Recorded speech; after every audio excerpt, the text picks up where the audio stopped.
اور اب ایک نظر سپورٹس نیوز پر۔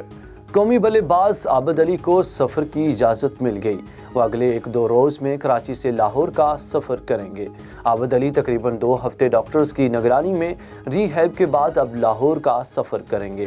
میڈیکل پینل نے کرکٹر کی رپورٹس میں بہتری کے بعد انہیں سفر کی اجازت دے دی ہے۔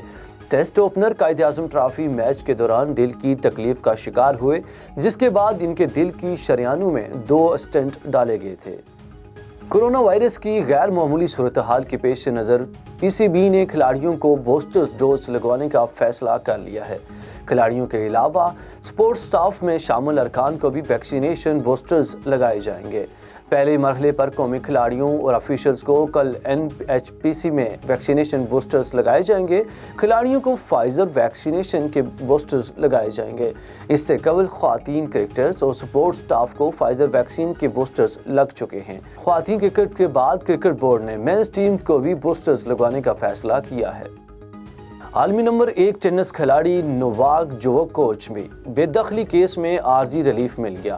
آسٹریلین عدالت نے جوکووچ کو پیر سے قبل ملک سے بے دخل نہ کرنے کا حکم دے دیا ہے۔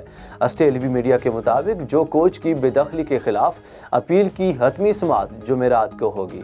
World number 1 tennis star Australian open میں شرکت کے لیے بدھ کو آسٹریلیا پہنچے تھے۔ میلبورن ایئرپورٹ حکام نے سربن کھلاڑی کو ویکسین سے استثناء اور غلط ویزا کی بنیاد پر داخلے سے روک دیا تھا، جس کے بعد انہیں سرکاری حراستی ہوٹل میں رکھا گیا ہے۔